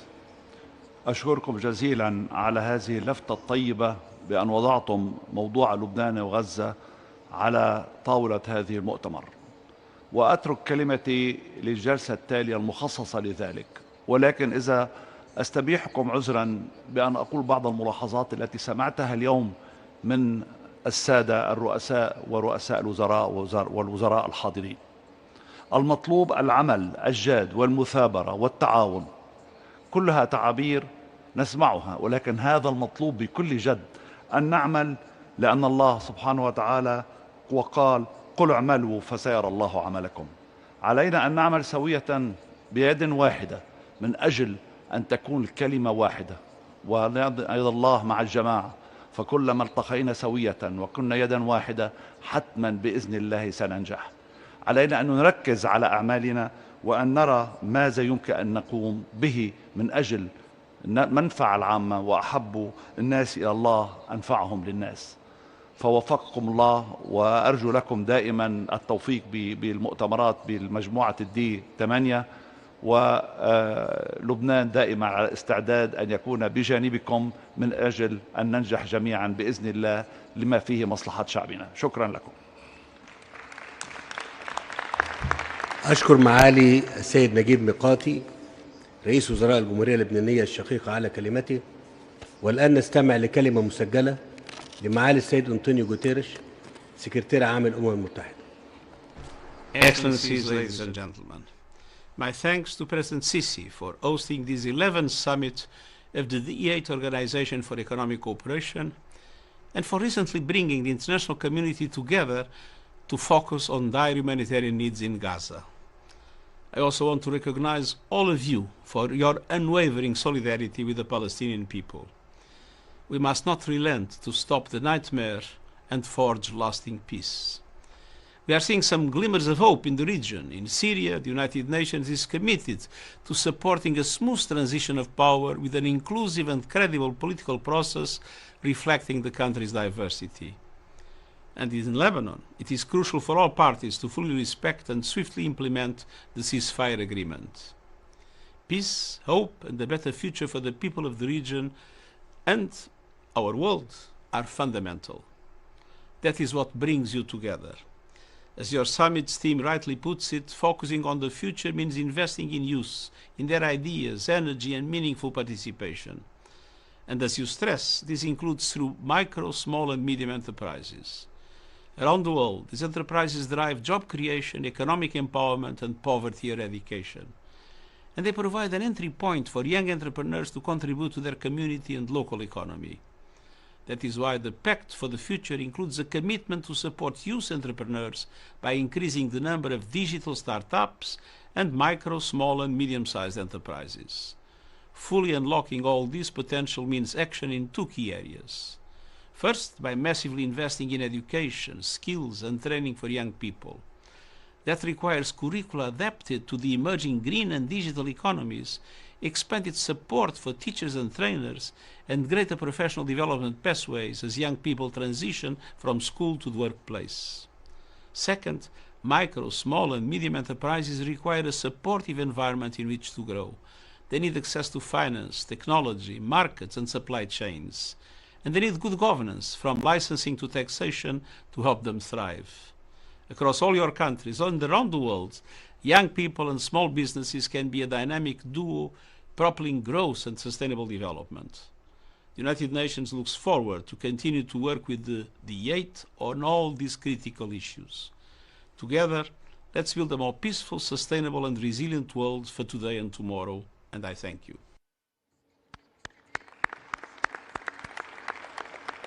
أشكر معالي السيد أنطونيو جوتيريش سكرتير عام الأمم المتحدة على كلمتي، وأعطي الكلمة للسيد أحمد أبو الغيط أمين عام جامعة الدول العربية، فليتفضل سيادته. فخامة الرئيس عبد الفتاح السيسي رئيس جمهورية مصر العربية، رؤساء دول وحكومات مجموعة الثمانية، إنه من دواعي السرور والاعتزاز أن أشارك اليوم في أعمال القمة 11 لمنظمة الدول الثمانية النامية للتعاون الاقتصادي. ويطيب لي بهذه المناسبة أن أتوجه بخالص الشكر والتقدير والتهنئة لكم فخامة الرئيس وإلى جمهورية مصر العربية على استضافة هذا الحدث الهام، متمنيا لكم كل التوفيق والسداد.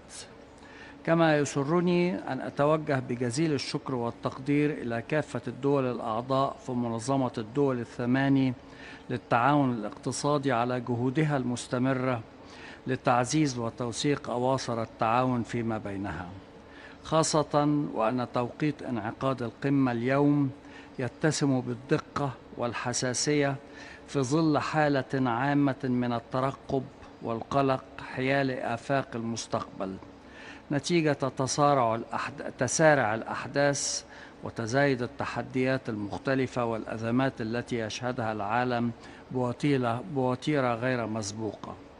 وإن كانت هذه التحديات على شدتها وخطورتها تظل امتدادا وانعكاسا للتحدي الأكبر والأخطر المرتبط بتحقيق التنمية الشاملة والمستدامة بأبعادها الاقتصادية والاجتماعية والبيئية. وإن الأحداث الجارية من حولنا تؤكد بما لا يدع مجالا للشك أن الترابط والتنسيق الوثيق بين الدول ذات الإمكانات المتقاربة والتطلعات المتشابهة بات فرضا وواجبا من أجل رسم سياسات عملية تواكب متطلبات العصر الحالي وتساعد على تحقيق النهوض التنموي المطلوب والخروج من نفق الأزمات الراهنة. والحق أن منظمة الدول الثماني ومنذ انطلاق أعمالها في عام 97 وهي تشكل نموذجا للتعاون بين الدول النامية التي تشترك في التحديات الاقتصادية والاجتماعية، حيث حقق هذا النموذج العديد من النجاحات نأمل في أن تتضاعف خلال الفترة القادمة، وأن يتم تطوير آليات للعمل التنموي المشترك فيما بين أعضاء المنظمة من جهة ومع الدول العربية وباقي الدول النامية من جهة أخرى، خاصة وأن التعاون مع الدول العربية بما لديها من إمكانات ومقدرات وطاقات وتجارب سوف يحمل قيمة مضافة معتبرة، وسيساهم في مواجهة التحديات العالمية الراهنة وتجاوز دوامة الأزمات المتواصلة التي تواجهها الدول النامية. إن التحولات على صعيد الاقتصاد العالمي، خاصة في ضوء عدم اليقين الجيوسياسي والتنافس المتصاعد بين القوى الكبرى، تدفع العالم إلى أتون الحروب التجارية وتبني السياسات الحمائية، وعلى الدول النامية أن تواجه هذا الواقع الجديد بسياسات تكامل جادة من أجل الحفاظ على المكتسبات التي تحققت بخروج الملايين في هذه الدول من براثن الفقر المدقع خلال العقود الماضية. ولا شك أن الدول النامية ومجموعة الجنوب تحتاج إلى بلورة رؤية مشتركة حيال القضايا الكبرى للاقتصاد العالمي، وهي قضايا ستكون محل تجاذب شديد في الفترة المقبلة، مثل أعباء التغير المناخي وأسعار الطاقة والتحول الطاقوي وآثار الذكاء الاصطناعي على النمو الاقتصادي وسياسات مكافحة الفقر على صعيد عالمي إلى غير ذلك من القضايا. وتولي الجامعة العربية اهتماما خاصة من خلال مجالسها المختلفة ومنظماتها المتخصصة لكافة هذه القضايا، ولديها استعداد كامل لتبادل الخبرات والتجارب والأفكار مع كافة الأطراف الصديقة بشأنها. أخيرا، كل التمنيات لهذه القمة لتحقيق النجاح والتنمية والاستقرار والنمو لمجتمعات الدول الثماني ودول الجنوب بصفة عامة. شكرا جزيلا سيادة الرئيس. أشكر السيد أحمد أبو الغيط أمين عام جامعة الدول العربية على كلمته، وأعطي الكلمة للسيد حسين إبراهيم طه أمين عام منظمة التعاون الإسلامي، فليتفضل سيادته.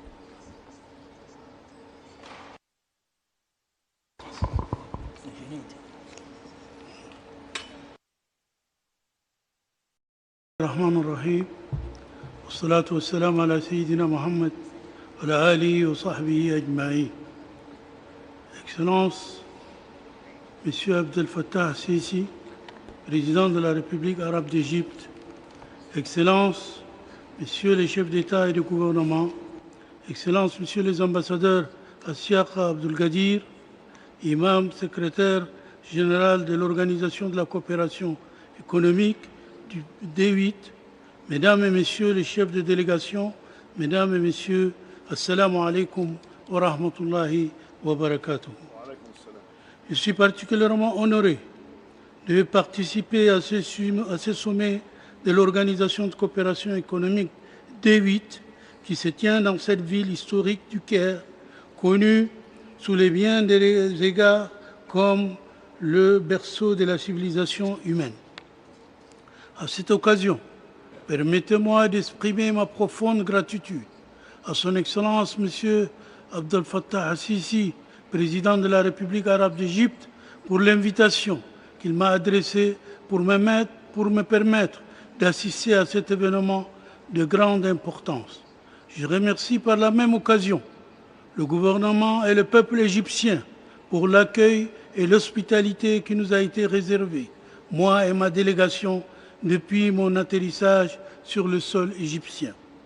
Excellences, Monsieur le Président, Excellences, Mesdames et Messieurs, ce sommet du D8 intervient à un moment crucial, marqué à la fois par des défis mondiaux pressants et des opportunités émergentes, ce qui rend la coopération à tous les niveaux, particulièrement au niveau économique, non plus un choix, mais plutôt un impératif. Par conséquent, les travaux de ce sommet revêtent une grande importance pour tout l'OCI, dès lors que les 8 États qui constituent le D8 sont les membres de l'OCI. L'importance ici est de rappeler que la volonté de coopération entre l'OCI et le D-8 est déjà concrétisé par la conclusion d'un protocole d'accord en 2207 entièrement entre les États. Excellent Monsieur le Président, Excellences, Mesdames et Messieurs, la situation internationale et régionale complexe nous appelle à intensifier nos efforts pour apporter notre soutien à nos sœurs et frères dans les États membres, notamment en Palestine et au Liban, dont les défis économiques sont aggravés par les agressions brutales de l'armée israélienne et les crimes de génocide et crimes contre l'humanité commis contre la population civile à Gaza en violation flagrante du droit international, humanitaire et des résolutions onusiennes pertinentes. L'OCI, dans le cadre de son programme économique, continuera à collaborer avec ses partenaires, y compris votre organisation, en appui au développement socio-économique de nos États membres. Les défis actuels et les changements dans tous les domaines nécessitent de renforcer l'action économique commune à travers la coopération et la coordination entre le D8 d'une part et l'OCI et ses organes institutionnels tels que la BID, le CESRIC et l'ICESCO d'autre part.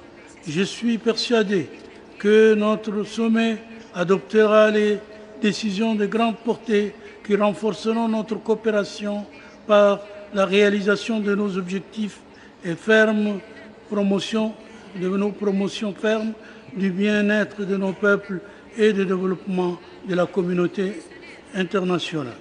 Je vous remercie donc de votre attention. Wassalamu alaikum wa rahmatullahi wa barakatuh. أشكر السيد حسين إبراهيم طه أمين عام منظمة التعاون الإسلامي على كلمته، واسمحوا لي أن ننتقل الآن إلى البند الثاني من أعمال قمتنا، وهو النظر في الطلب المقدم من جمهورية أذربيجان لعضوية منظمة الدول الثماني النامية للتعاون الاقتصادي.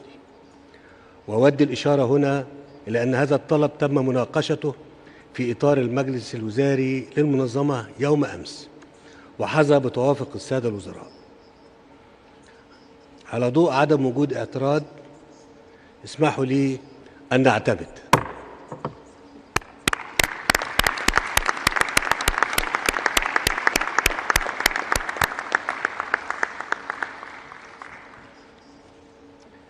أود أن أنتهز هذه المناسبة لأهنئ جمهورية أذربيجان الصديقة على انضمامها لمنظمتنا، وما سيسهم بدون شك في إثراء مناقشاتنا وعملنا المشترك، ويعطي دفعة جديدة للعلاقات بين دولنا.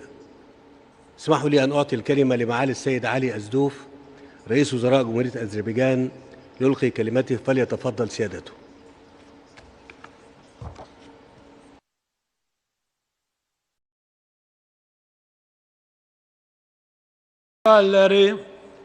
Cənab Prezident Abdülfəttah Əl-Sisi, hörmətli dövlət və hökumət başçıları, xanımlar və cənablar.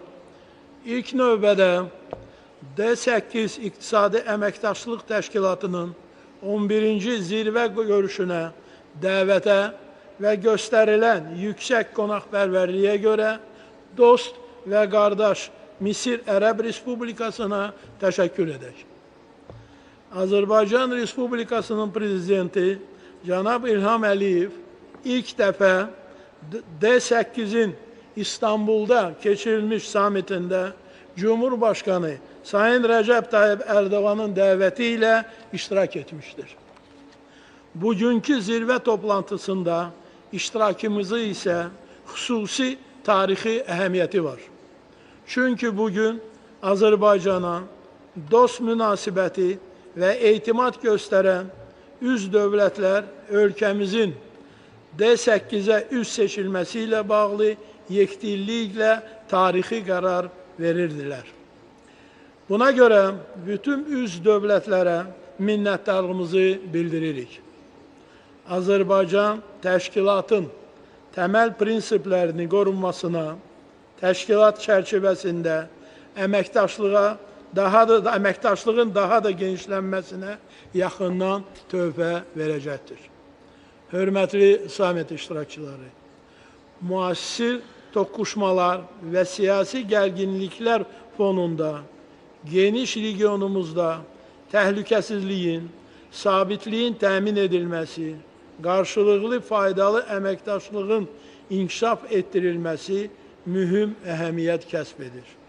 Bu xüsusda Azərbaycan geosiyasi mövqeyi, geniş iqtisadi potensialı və müasir nəqliyyat infrastrukturu ilə özünün etibarlı regional mərkəzlərindən biri kimi təsdiq etmişdir.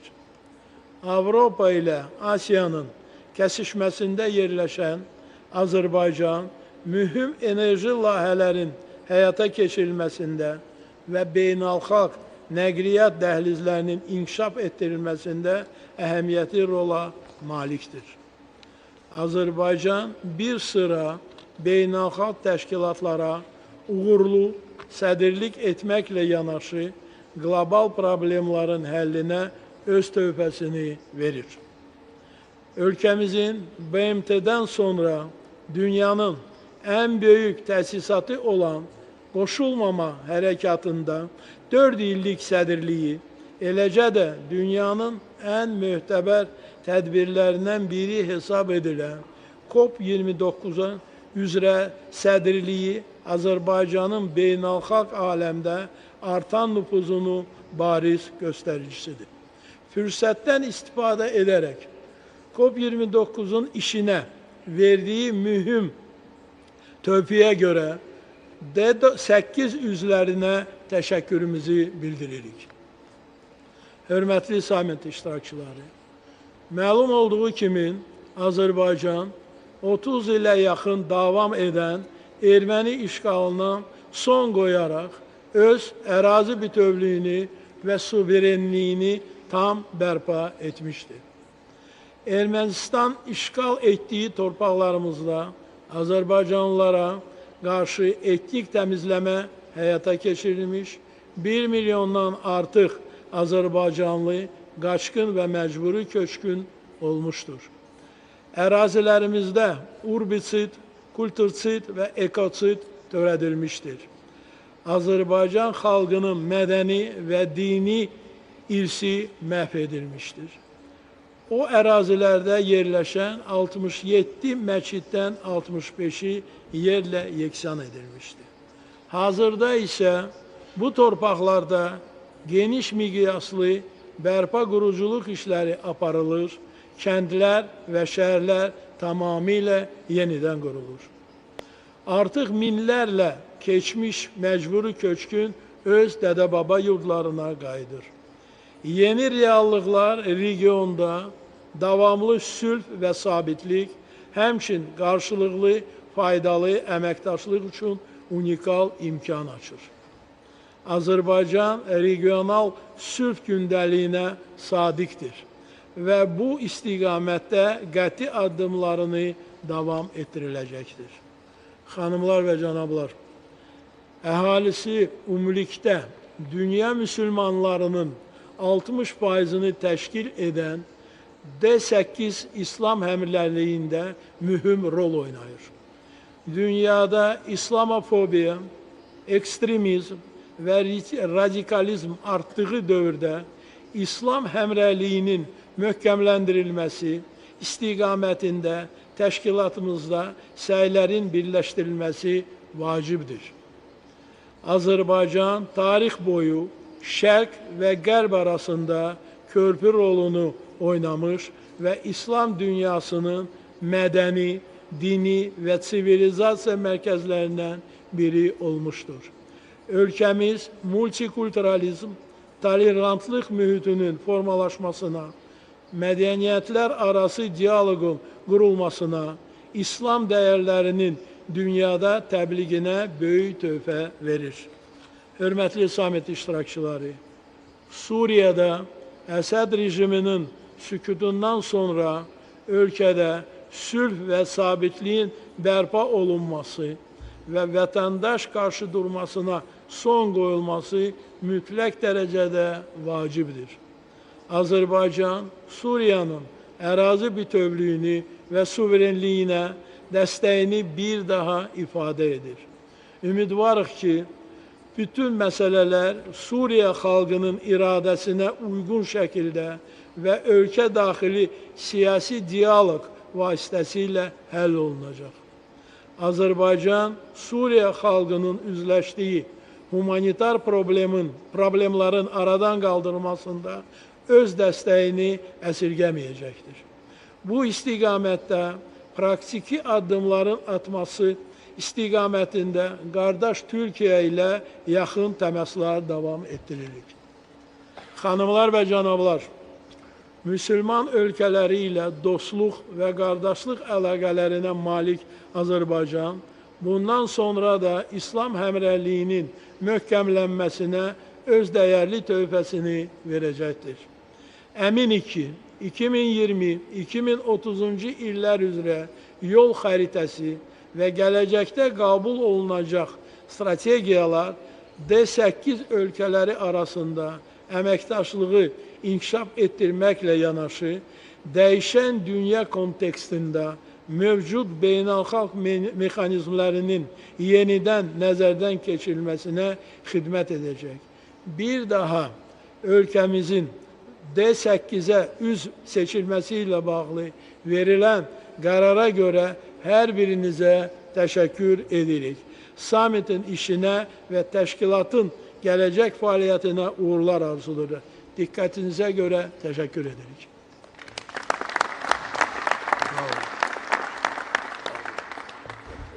أشكر معالي السيد علي أزدوف رئيس وزراء جمهورية أذربيجان على كلمته، واسمحوا لي أن ننتقل إلى البند التالي، هو اعتماد ترشيح جمهورية باكستان الإسلامية للسيد السفير سهيل محمود لتولي منصب سكرتير عام المنظمة مطلع عام 2026. وأود الإشارة هنا أن هذا الطلب تم مناقشته في إطار أعمال المجلس الوزاري للمنظمة يوم أمس، وحظى بتوافق السادة الوزراء. على ضوء عدم وجود اعتراض يعتمد.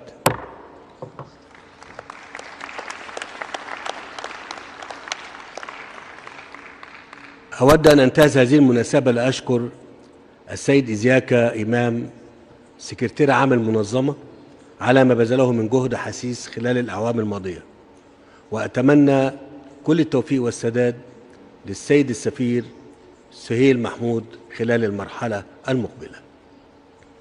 واسمحوا لي أن ننتقل الآن إلى البند التالي الخاص باعتماد تقارير الدورة 21 وال22 بالإضافة للدورة الخاصة لمجلس وزراء المنظمة.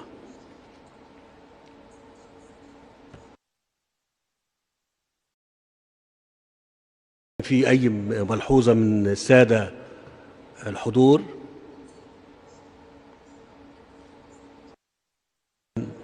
لا ملاحظات، يعتمد.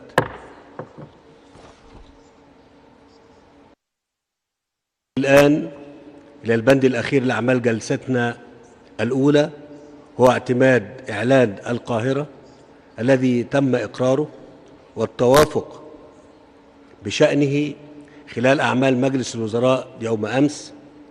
وأود في هذا الإطار أن أشكر السادة الوزراء والمفوضين على ما بذلوه من جهد للتوصل إلى هذا التوافق. هل توجد أي ملاحظات؟ يعتمد. وبذلك نقول قد انتهينا من كافة البنود المدرجة على أجندة الجلسة الأولى للقمة. وأود أن ننتهز هذه المناسبة لأعرب عن شكري وتقديري لكافة الوفود على جهودهم في الإعداد المتميز لأعمال القمة، والشكر موصول أيضا لسكرتير عام المنظمة وفريقه على دعمهم المستمر. وأود التأكيد على أن تركيزنا الآن ينبغي أن ينصب على ترجمة القرارات والتوصيات التي اعتمدناها إلى خطوات عملية محددة تسهم في تعزيز التعاون بين دولنا في إطار المنظمة لتحقيق مصالحنا المشتركة. أصحاب الفخامة والمعالي، السيدات والسادة، والآن اسمحوا لي أن أرفع الجلسة وأدعوكم لتناول الغذاء على أن نستأنف أعمال قمتنا بعقد الجلسة الخاصة حول الأوضاع في فلسطين ولبنان. رفعت الجلسة.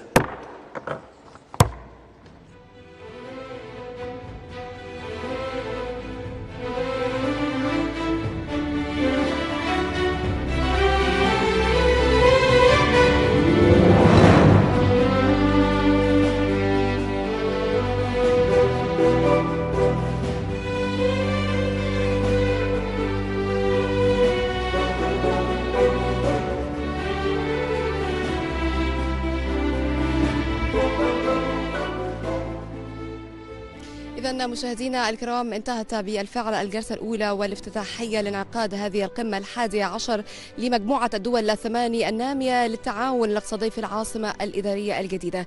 الحقيقة كان هناك إجماع على عدد من النقاط والقضايا الحيوية.